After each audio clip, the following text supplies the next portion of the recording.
Avant de rentrer dans les détails, j'aimerais rappeler certaines choses. C'est que nous, en tant que musulmans, nous croyons au monde invisible, d'accord. Même la croyance aux anges fait partie d'un des piliers de la foi du musulman. Et nous croyons aussi aux djinns, car cela a été relaté dans le Coran et dans plusieurs traditions prophétiques. Nous savons que les djinns ont plusieurs caractéristiques. Donc Allah Azza wa Jalla leur a donné plusieurs capacités. Certains peuvent voler, d'autres se déplacent très très vite.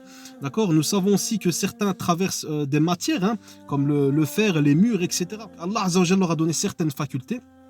Mais il y a une chose qu'ils ne savent pas faire de leur propre gré, c'est d'interagir avec le monde des âmes. Qu'est-ce que le monde des âmes? En fait, c'est d'avoir un impact direct avec notre âme. D'accord? Il faut savoir que nous sommes composés, donc nous avons notre corps et nous avons notre nefs, notre âme. D'accord? Donc les djinns n'ont pas accès à notre âme. Et c'est Allah Azza wa Jal qui nous le dit dans le Coran. Comme quoi, Allah Azza wa Jal, il a assigné à chaque âme un ange gardien. Donc un ange qui nous protège. Pour vous donner une image, en fait, c'est comme si entre nous et le monde invisible, il y avait un mur de béton qu'Allah Azza wa Jal a installé et que nous l'avons tous. Hein. Chaque être humain, Allah Azza wa Jal a installé un mur en béton, plutôt un ange gardien qui veille sur cette âme, d'accord, qu'il soit croyant ou non croyant. Il est tout à fait évident, car nous avons la preuve dans le Coran et dans la Sunna, la possession de djinns existe. Et nous, en tant que musulmans, le fait qu'on adore Allah, qu'on pratique notre din, qu'on fasse notre prière, qu'on évoque Allah Azza wa Jal, qu'on croit en Allah Azza wa Jal, qu'on remplisse notre contrat avec Allah Azza wa Jal, tout simplement, qu'on concrétise notre tawhid, qu'on mette en pratique les 5 piliers de l'islam, qu'on les respecte et qu'on croit aux 6 piliers de la foi, qu'on vive notre religion tout simplement. Et ouais, cela maintient cette protection. C'est comme si ça renforçait notre mur en béton. Et à l'inverse de cela, quand on néglige notre prière, quand nous ne pratiquons pas notre din, nous commettons du haram, la fornication, prendre des drogues, boire de l'alcool, parler sur les gens, médire sur les gens, calomnier les gens, al-muhim, tous les péchés possibles, tous les péchés que nous commettons, c'est comme si nous détruisons ce mur en béton nous-mêmes. Donc Allah Azza wa Jalla nous a assigné un ange gardien qui veille sur nous. Mais si nous vivons dans la saleté, que nous commettons zina, la fornication, qu'on fasse que du haram, qu'on est répugnant au sens intérieur, hein. Je ne parle pas que du physique, on peut être propre et tout beau à l'extérieur, mais à l'intérieur on est pourri par nos péchés, ceci, cela. Comment voulez-vous que cet ange reste avec nous? Comment voulez-vous que nous soyons accompagnés d'anges chez nous? Une maison dans laquelle est récitée et prononcer la parole d'Allah Azza wa Jal, alhamdulillah, elle est habitée par les anges. Mais une maison, c'est l'inverse de cela, où il n'y a que du monde, car la fornication, de la musique, les gens ils boivent de l'alcool dedans, etc. Et ouais, les anges, ils vont fuir. Donc forcément, cet ange ou ces anges qui nous protègent, forcément, ils vont plus nous accompagner.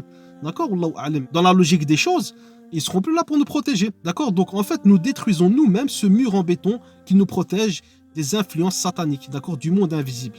Alors donc on a dit que la possession de djinn est reconnue, c'est une réalité, c'est une possibilité. Maintenant, quand le djinn possède l'homme, c'est en partie de la faute de l'homme. D'accord? C'est en partie de la faute de l'homme. Il en est la cause.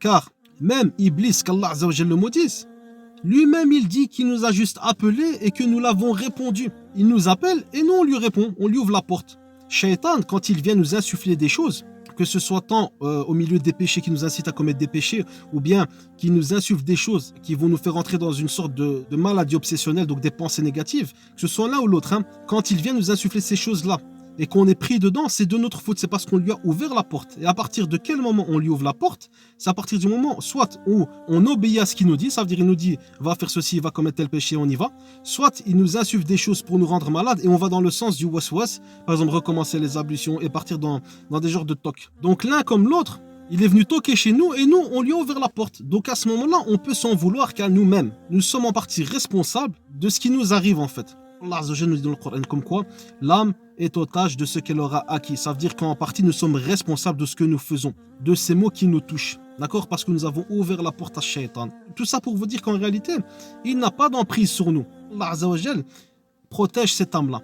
D'accord? Donc après, c'est nous qui détruisons ce mur de protection en fait. Donc s'il n'y a aucune pratique religieuse, pas de prière, on ne fait pas nos ablutions, on n'évoque jamais Allah Azza wa Jalla, on ne parle jamais d'Allah, on n'écoute jamais le Coran, on ne récite jamais le Coran, et au fur et à mesure du temps, ce mur de protection va tomber. On va devenir une cible facile pour les shayatines, d'accord, qu'ils soient djinns ou humains. Ok? Donc même quand la personne va être touchée d'un ayn, donc du mauvais œil, ou bien qu'on va lui faire du sihr, elle va tomber KO direct. D'accord? Pourquoi? Parce que elle ne fait pas les causes pour se rapprocher d'Allah Azza wa Jal. Ces causes, en fait, la protègent de toutes ces choses-là. Ça veut dire que même si le ayn il sera là, même si le sihr il sera là, si la personne, alhamdoulilah, elle a toujours été accrochée à Rabbi, elle a toujours été accrochée à Allah Azza wa Jal, et ouais, ce ayn, ce sihr va avoir un impact très très très réduit, et si pas d'impact du tout. Donc là,